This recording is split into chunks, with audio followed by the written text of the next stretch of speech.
Hey guys, welcome to day 80 of the Bible in a Year plan.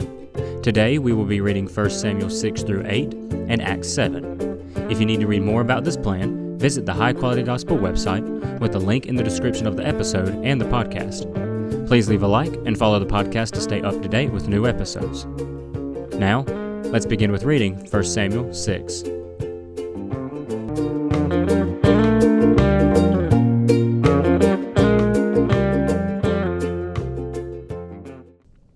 When the ark of the Lord had been in Philistine territory for 7 months, the Philistines summoned the priests and the diviners and pleaded, "What should we do with the ark of the Lord? Tell us how we can send it back to its place." They replied, "If you send the ark of the Israel's God away, do not send it without an offering. Send back a guilt offering to him, and you will be healed. When the reason his hand hasn't been removed from you will be revealed." They asked, "What guilt offering should we send back to him?" And they answered, 5 gold tumors and 5 gold mice, corresponding to the number of Philistine rulers, since there was one plague for both of you and your rulers. Make images of your tumors and of your mice that are destroying the land. Give glory to Israel's God, and perhaps he will stop oppressing you, your gods, and your land. Why harden your hearts as the Egyptians and Pharaoh hardened theirs?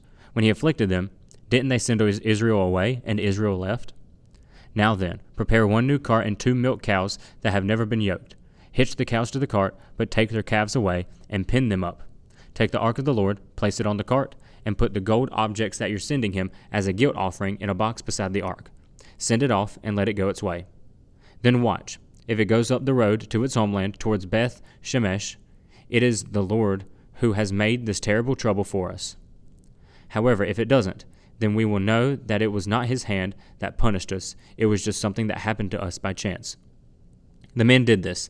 They took 2 milk cows, hitched them to the cart, and confined their calves in the pen. Then they put the ark of the Lord on the cart, along with the box containing the gold mice and the images of their tumors. The cows went straight up to the road to Beth Shemesh. They stayed on that one highway, lowing as they went, and they never strayed to the right or to the left. The Philistine rulers were walking behind them to the territory of Beth Shemesh. The people of Beth Shemesh were harvesting wheat in the valley, and when they looked up and saw the ark, they were overjoyed to see it. The cart came to the field of Joshua of Beth Shemesh and stopped there near a large rock. The people of the city chopped up the cart and offered the cows as a burnt offering to the Lord. The Levites removed the ark of the Lord along with the box containing the gold objects and placed them on the large rock. That day the people of Beth Shemesh offered burnt offerings and made sacrifices to the Lord. When the 5 Philistine rulers observed this, they returned to Ekron that same day. As a guilt offering to the Lord, the Philistines had sent back 1 gold tumor for each city: Ashdod, Gaza, Ashkelon, Gath, and Ekron. The number of gold mice also corresponded to the number of Philistine cities of the 5 rulers, the fortified cities, and the outlying villages. The large rock on which the ark of the Lord was placed is still in the field of Joshua of Beth Shemesh today. God struck down the people of Beth Shemesh because they looked inside the ark of the Lord. He struck down 70 persons. The people mourned because the Lord struck them with a great slaughter. The people of Beth Shemesh asked, "Who is able to stand in the presence of the Lord, this holy God? To whom should the ark go from here?" They sent messengers to the residents of Kiriath Jearim, saying, "The Philistines have returned the ark of the Lord. Come down and get it." So the people of Kiriath Jearim came for the ark of the Lord and took it to Abinadab's house on the hill. They consecrated his son Eleazar to take care of it. Time went by until 20 years had passed since the ark had been taken to Kiriath Jearim. Then the whole house of Israel longed for the Lord. Samuel told them, "If you are returning to the Lord with all your heart, get rid of the foreign gods and the Ashtaroths that are among you. Set your hearts on the Lord and worship only him. Then he will rescue you from the Philistines." So the Israelites removed the Baals and the Ashtoreths and only worshipped the Lord. Samuel said, "Gather all Israel at Mizpah, and I will pray to the Lord on your behalf." When they gathered at Mizpah, they drew water and poured it out on the Lord's presence. They fasted that day, and there they confessed, "We have sinned against the Lord." And Samuel judged the Israelites at Mizpah. When the Philistines heard that the Israelites had gathered at Mizpah, their rulers marched up towards Israel. When the Israelites heard about it, they were afraid because of the Philistines. The Israelites said to Samuel, "Don't stop crying out to the Lord our God for us, so that he will save us from the Philistines." Then Samuel took a young lamb and offered it as a whole burnt offering to the Lord. He cried out to the Lord on behalf of Israel, and the Lord answered him. Samuel was offering the burnt offering as the Philistines approached to fight against Israel. The Lord thundered loudly against the Philistines that day and threw them into such confusion that they were defeated by Israel.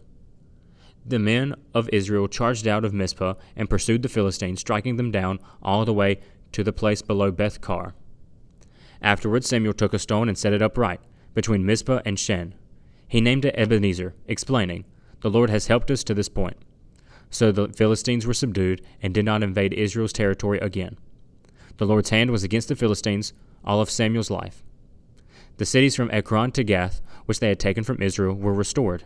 Israel even rescued their surrounding territories from Philistine control. There was also peace between Israel and the Amorites. Samuel judged Israel throughout his life. Every year he would go on a circuit to Bethel, Gilgal, and Mizpah, and would judge Israel at all these locations. Then he would return to Ramah because his home was there. He judged Israel there, and he built an altar to the Lord there. When Samuel grew old, he appointed his sons as judges over Israel. His firstborn son's name was Joel, and his second was Abijah. They were judges in Beersheba. However, his sons did not walk in his ways. They turned towards dishonest profit, took bribes, and perverted justice. So all the elders of Israel gathered together and went to Samuel at Ramah. They said to him, "Look, you are old, and your sons do not walk in your ways. Therefore appoint a king to judge us, the same as all the other nations have." When they said, "Give us a king to judge us," Samuel considered their demand wrong, so he prayed to the Lord. But the Lord told him, "Listen to the people and everything they say to you. They have not rejected you, they have rejected me as their king. They are doing the same thing to you that they have done to me, since the day I brought them out of the land of Egypt, until this day, abandoning me and worshiping other gods. Listen to them, but solemnly warn them and tell them about the customary rights of the king who will reign over them." Samuel told all the Lord's words to the people who were asking him for a king. He said, "These are the rights of the king who will reign over you. He will take your sons and put them into use in his chariots, on his horses, or running in front of his chariots. He can appoint them for his use as commanders of thousands or commanders of 50s, to plow his ground and reap his harvest, or to make his weapons of war and the equipment for his chariots. He can take your daughters to become perfumers, cooks, and bakers. He can take your best fields, vineyards, and olive orchards, and give them to his servants. He can take 1/10 of your grain and your vineyards and give them to his officials and servants. He can take your male servants, your female servants, your best cattle, and your donkeys, and use them for his work. He can take 1/10 of your flocks, and you yourselves can become his servants. When that day comes, you will cry out because of the king you've chosen for yourselves. But the Lord won't answer you on that day."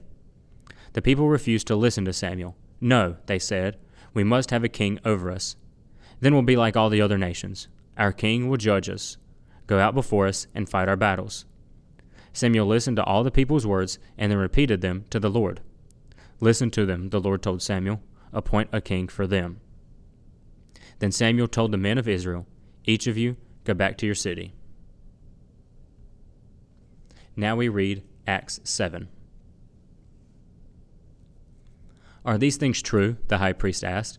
"Brothers and fathers," he replied, "listen, the God of glory appeared to our father Abraham when he was in Mesopotamia, before he settled in Haran, and said to him, 'Leave your country and relatives and come to the land that I will show you.' Then he left the land of the Chaldeans and settled in Haran. From there, after his father died, God had him move to his land in which you are living now. He didn't have him an inheritance in it, not even a foot of ground, but he promised to give it to him as a possession, and to his descendants after him, even though he was childless. God spoke in this way. His descendants would be strangers in a foreign country, and they would enslave and oppress them for 400 years. I will judge the nation that they will serve as slaves. God said, 'After this, they will come out and worship me in this place.' And so he gave Abraham the covenant of circumcision. After this he fathered Isaac and circumcised him on the 8th day. Isaac became the father of Jacob, and Jacob became the father of the 12 patriarchs. The patriarchs became jealous of Joseph and sold him into Egypt, but God was with him, and rescued him out of all his troubles. He gave him favor and wisdom in the sight of Pharaoh, king of Egypt, who appointed him ruler over Egypt and over his whole household. Now a famine and great suffering came over all Egypt and Canaan, and our ancestors could find no food. When Jacob heard there was grain in Egypt, he sent our ancestors there the first time. The second time, Joseph revealed himself to his brothers, and Joseph's family became known to Pharaoh. Joseph invited his father Jacob and all his relatives, 75 people in all, and Jacob went down to Egypt. He and our ancestors died there, were carried back to Shechem, and were placed in the tomb that Abraham had bought for a sum of silver from the sons of Hamor in Shechem. As the time was approaching to fulfill the promise that God had made to Abraham, the people flourished and multiplied in Egypt, until a different king who did not know Joseph ruled over Egypt. He dealt deceitfully with our race and oppressed our ancestors by making them abandon their infants outside so that they wouldn't survive. At this time Moses was born, and he was beautiful in God's sight. He was cared for in his father's home for 3 months. When he was put outside, Pharaoh's daughter adopted and raised him as her own son. So Moses was educated in all the wisdom of the Egyptians and was powerful in his speech and actions. When he was 40 years old, he decided to visit his own people, the Israelites.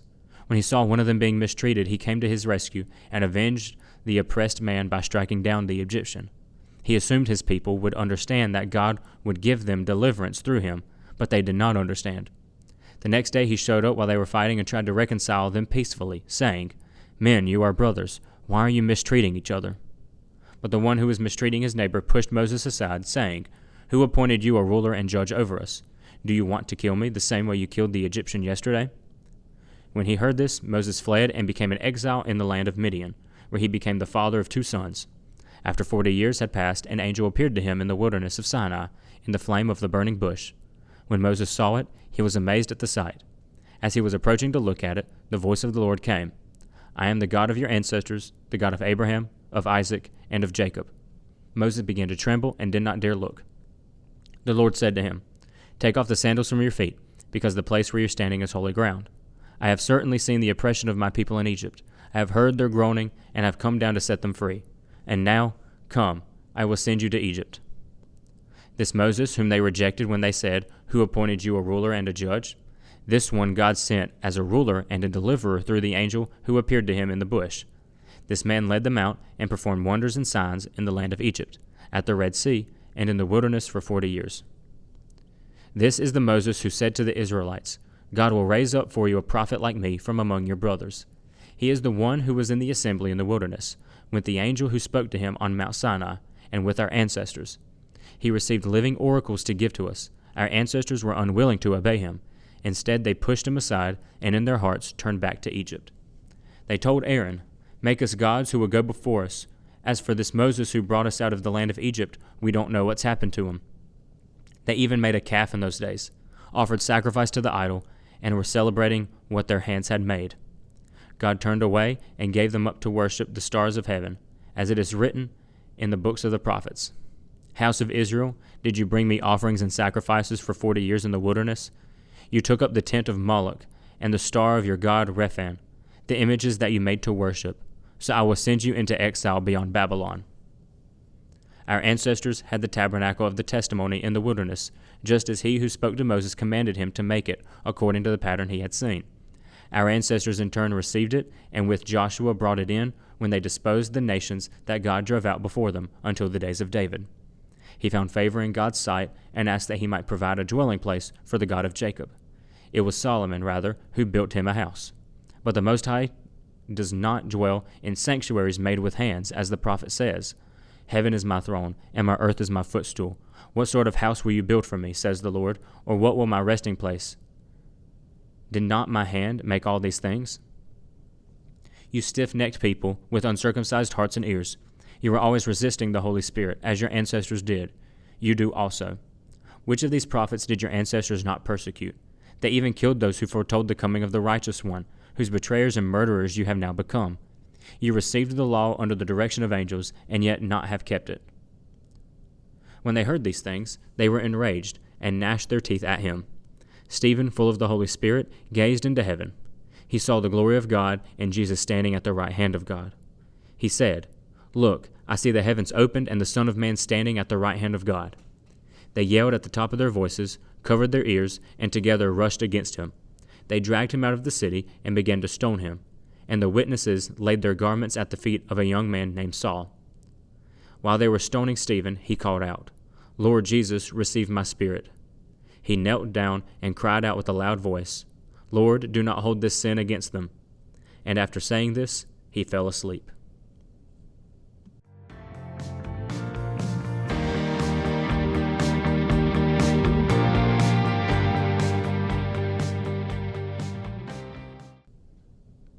On day 79, we read of the Philistines taking the ark and of the apostles allotting responsibility to other men, including Stephen.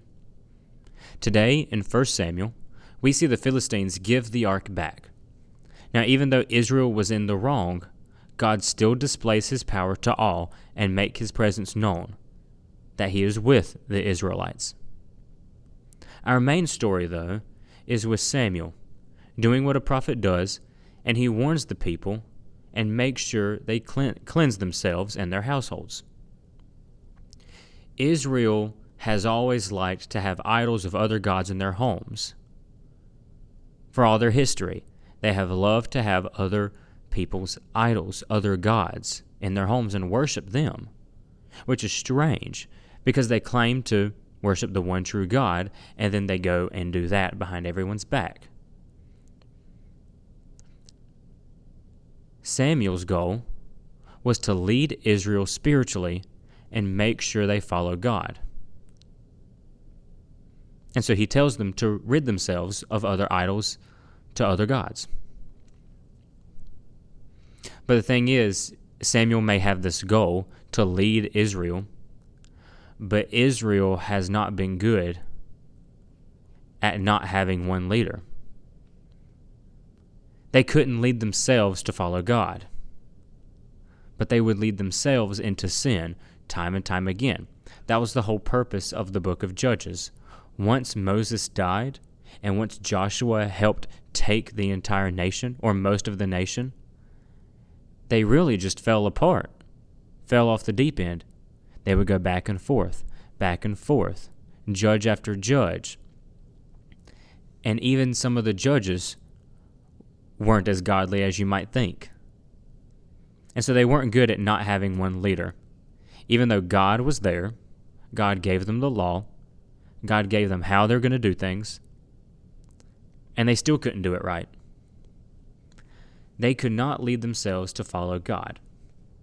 God needed to have a constant intervention with his people for them to follow, and they still ignore him and choose other gods. God intervened time and time again. It's like he's always working with Israel. He's always wrestling with Israel, just like when he wrestled with Jacob. But instead of a physical wrestling, this is a spiritual wrestling. Back and forth, and Israel does not want to lose. And so he had to give constant intervention, including now with Samuel. But yes, Israel is terrible at following God. Even Samuel's own sons would turn against him and pervert their stations as judges, holy, righteous judges, and they couldn't do that. Even with Samuel, who was a righteous man in the eyes of God, couldn't keep a handle on it. Samuel probably tried. How could he not? He talks directly to God. If he didn't try, God would let him know. And even his sons wouldn't listen. And so because of this, they are afraid. Israel's very afraid that they will lose sight of God again, which they're right to be afraid because they keep doing it. I think it's kind of weird how they accept the fact and then still won't do anything to change it. But they were afraid about Samuel because Samuel they knew, they liked, he was righteous and he was good, but his sons weren't. So who was this job going to be passed to? Well, they actually didn't trust God to do that. God has stated already that he will raise up a prophet. He did it with Samuel, and he'll do it again once Samuel dies. But Israel didn't accept that. They didn't want that. They desired a king to judge them. And here's the key. This is what really makes it sinful. They said they wanted a king like the other nations, and that's it. They wanted to be like the other nations.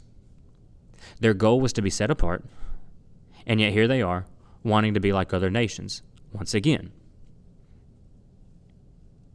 But their goal was to be set apart. Like I said, they're bad at following God. They're bad at trusting God and allowing God to lead them. But God says that they're not denying Samuel, but himself. He tells Samuel, they're not denying you, they're denying me, because they've done it time and time again, and they'll do it again. Begging for a king is Israel desiring another leader and not God. They wanted a king to control their stuff. They wanted a king to control their battles. They wanted a king to make judgments, not anyone else. And this is why it was sinful for Israel to have a king. The land is God's. The produce is God's. Their prosperity is because of God, and therefore it is all God's. They give to Him and no one else. But an earthly king will take all of that for himself. He will control the people. He will choose the soldiers. He chooses the best food and the best animals for him, and they will serve him and not God. They will serve their king, but not the one true king, the high king. They are wanting to make an idol out of a king. But God gives them a king, and they will be held accountable for when they complain about their ruler and they don't want it anymore. The people refused to obey and let God lead them as He has given them law and judges already. Instead, they desire a singular earthly man, believing that he can rule better than God. In Acts, Stephen summarizes the Old Testament for us. Now, we're not even close to being finished with the Old Testament, but we've read a huge chunk of it, and so this is like a summary for us and a summary for what to look forward to in the future. As we've read, God promises Abraham the land of Israel that they now live in. Israelites became enslaved to Egypt, then God delivered them with Moses as his prophet. But the people rejected him, and they worshipped false gods. They rebelled against God time and time again, including their desire to have an earthly king, which we just read. For their constant rebellion, even with the king, He sent them away to Babylon. During these times, God sent prophets to speak to the people, but they persecuted each one, time and time again. Every prophet was ignored, and God punished Israel for it. We will later get to the prophets, both minor and major, and we will see what they said and what Israel ignored. But the Israelites are doing the same now, becoming the murderers themselves. Christ was the prophet they wanted but didn't accept. No prophet was accepted in their time. And so if you were a prophet, it was actually probably a good thing to not be accepted, because that shows, okay, maybe I'm actually a good prophet. Maybe I'm an actual prophet. Maybe this prophet is the one to look forward to, because apparently these people don't like what he's saying. He was never accepted. The Israelites, the scribes, the leaders, they worship the temple, but do not realize that it was man-made. And God doesn't need a temple to thrive. The temple was never about how they have to let God come down to earth. They have to build this so He can come down to earth. No, it was a way for them to interact with God and to be in the presence of God. It was for humans, not God. God doesn't need the temple to thrive. His kingdom is not Israel, but it's heaven. And all of these things that Stephen said made them furious. For example, he calls them murderers and betrayers. So of course that would make people very angry, especially when they know it's true. Their pride and anger keep them from listening, and they decided to stone Stephen for no reason. He died asking for forgiveness of their sin on their behalf. He became the first martyr for Christ. This is the ultimate end for many Christians in the world. Death is the only ending they will see. Christ is dangerous to people who crave power, like the Jewish leaders at the time. Christ is a challenge. Those who hate Christ hate humility, hate giving up their power and their personal desires. Christ threatens their way of life, and this to them is worthy of death. Christians should never strive for acceptance, for we won't get it. There will always be antagonists, those who wish to see us gone. Even in America, there are those who would be happier if we just disappeared. But we can't disappear, and we won't disappear. Christ lives, and the world should hear that truth. And as long as we speak truth, then we have done no wrong. As long as we speak truth, they will antagonize us, and they will hate the truth. But they will still hear the truth, and that is our job as Christians. Thank you for joining in the reading and understanding of these chapters, and let us all be vigilant in continuing this reading. Please share, like, follow, or whatever you can do to help us reach more people with the Bible reading. Please also check out the High Quality Gospel website for more information and a couple of store items. Thank you, and keep learning.